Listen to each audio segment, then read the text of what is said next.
Sederhananya, orang menganggap Anda orang yang luar biasa, cerdas, berpengetahuan luas. Assalamualaikum warahmatullahi wabarakatuh. Sahabat public speaking, salam. Speaking itu keren. Rabbi shrahli sadri wa yassirli amri wahlul 'uqdatam min lisani yafqahu qawli. Welcome back to my channel guys, Rizwan Trainer. Nah, mungkin teman-teman udah lama nih udah nggak ngelihat kita. Bang, mana nih video selanjutnya ya? Kurang lebih teman-teman 1 minggu ya kita tuh off. Kita nggak ada take video, kita nggak ada buat konten. Nah, kali ini kita hadir lagi teman-teman buat melanjutkan materi atau pembahasan kita seputar public speaking. Nah, kalau kemarin teman-teman ya, video terakhir kita itu yaitu video kegiatan kita. Ya, ada beberapa di YIN Zawiyah Codkala Langsa, kemudian video kegiatan kita yang lama di tahun 2019. Ketika itu saya sharing bersama teman-teman di Sidikalang ya, Kabupaten Dairi, dan juga di Kabupaten Karo yaitu di Brastagi.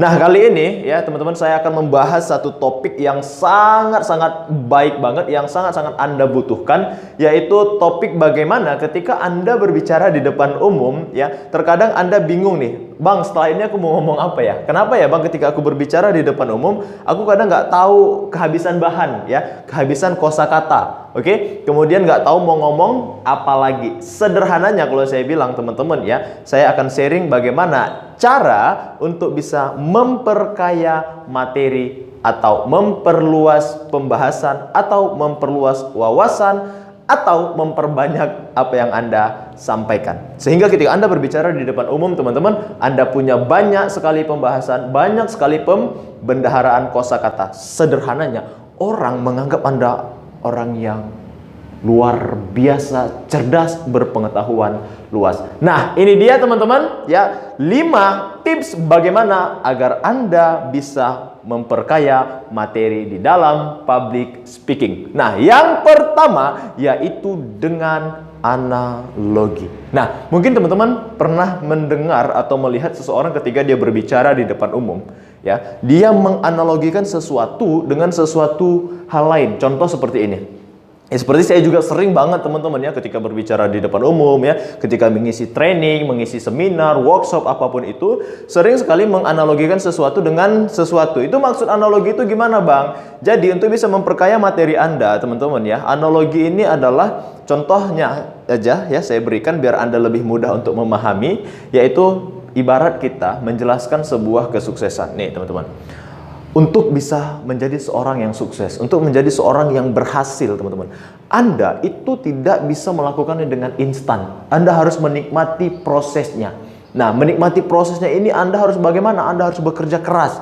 Oke, Anda harus melakukan aktivitas yang orang lain tidak lakukan, Anda lakukan. Oke, kebiasaan-kebiasaan orang lain yang biasa-biasa Anda harus luar biasa. Oke, Anda harus lebih disiplin, Anda harus lebih banyak belajar lagi. Nah, setelah proses itu Anda dapatkan, Anda pun sukses atas izin Allah. Namun setelah Anda di atas teman-teman, itu tidak semua orang juga senang terhadap kesuksesan Anda. Banyak yang iri, dengki terhadap Anda. Nah, ini analoginya seperti sebuah pohon teman-teman.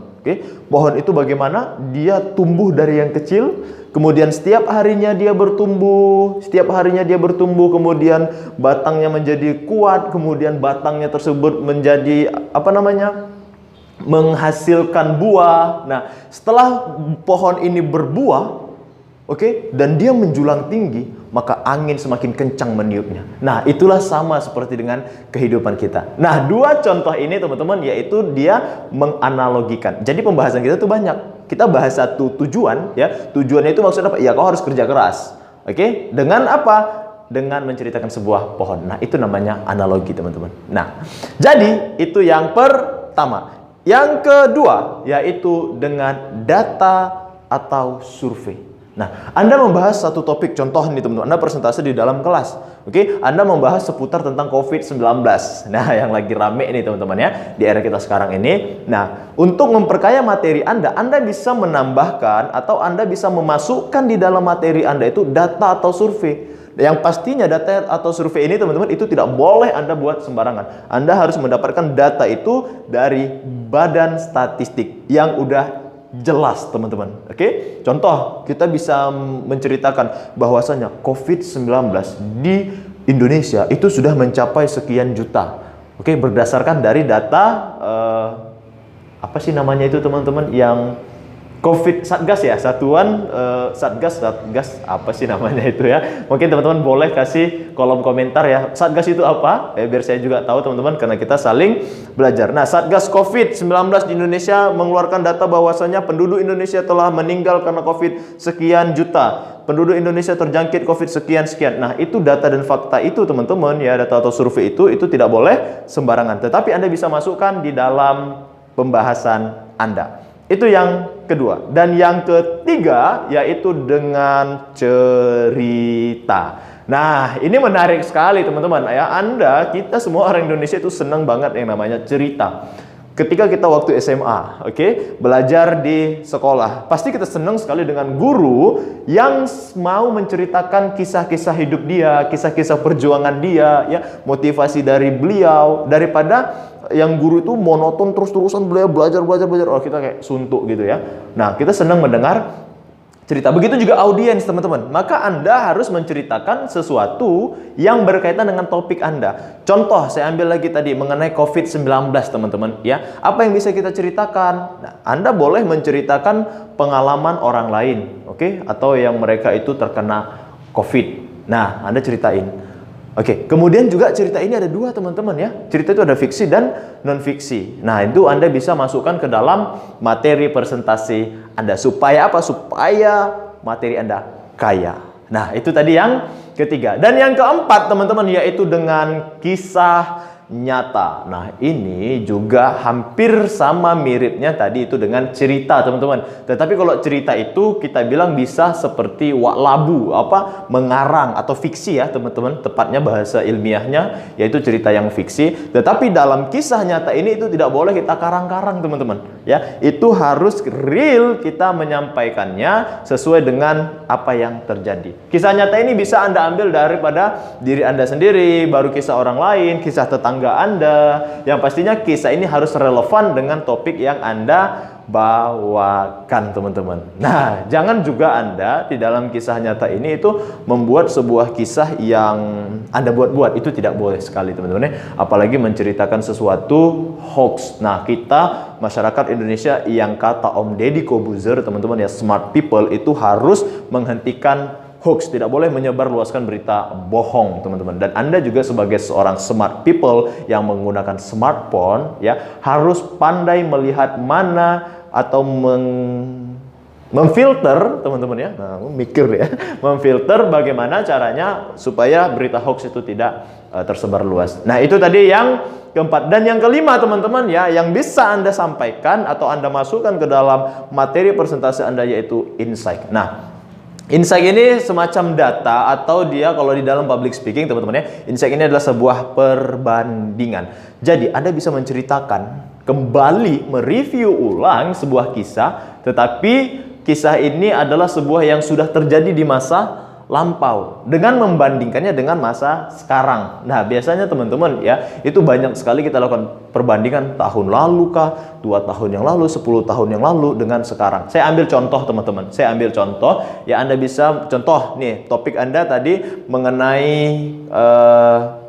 krisis moneter deh, yang mudah banget teman-teman ya. Jadi di insight ini Anda bisa menceritakan bagaimana perjalanan atau kisah di tahun 1998 teman-teman. Kisah kelam Indonesia teman-teman, yaitu kisah yang sangat mencekam, di mana-mana kerusuhan, di mana-mana keributan ya. Harga dolar itu melunjak sangat-sangat tinggi kala itu teman-teman. Nah, kemudian ya, yang menjadi topik Anda adalah membandingkan rupiah dikurskan ke dolar teman-teman dengan di tahun 2018 contohnya. Nah, jadi teman-teman bilang jadi teman-teman ya, di tahun 1998 waktu krisis moneter, rupiah itu sangat anjlok sekali ya. Kita mengalami yang namanya krisis moneter.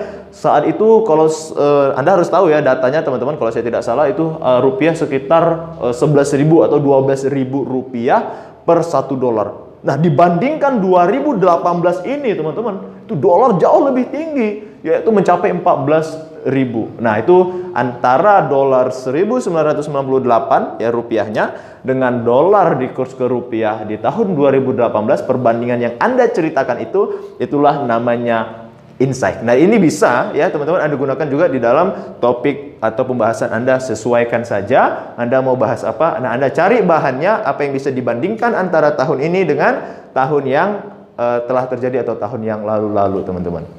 Nah, itu tadi dia teman-teman ya, 5 cara untuk memperkaya materi. Nah, teman-teman pasti masih ingat apa tadi yang pertama? Ya, yang pertama tadi adalah insight. Ingat dan catat teman-teman. Yang pertama adalah insight, yang kedua adalah data atau survei, dan yang ketiga itu dengan cerita, yang keempat itu ada kisah nyata, dan yang kelima ada insight. Nah, jadi teman-teman, kelima hal ini Anda bisa gunakan di dalam persentase Anda. Oke, Anda bisa gunakan ketika untuk memperkaya materi Anda. Bang, boleh nggak di antara 5 ini aku gunain 2 aja? Bang, boleh nggak aku gunain 1 aja? Bang, boleh nggak dari 5 ini aku gunain ke 5-5-nya?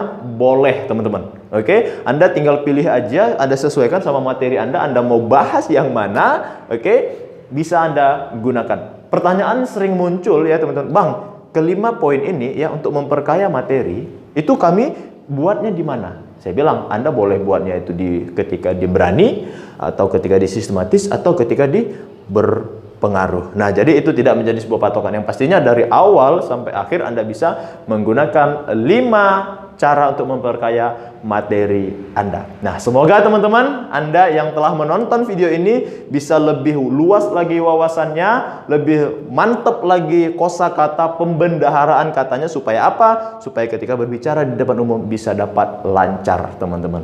Nah, saya doakan juga buat teman-teman semua ya, agar Anda yang nonton video ini bisa jago dalam public speaking.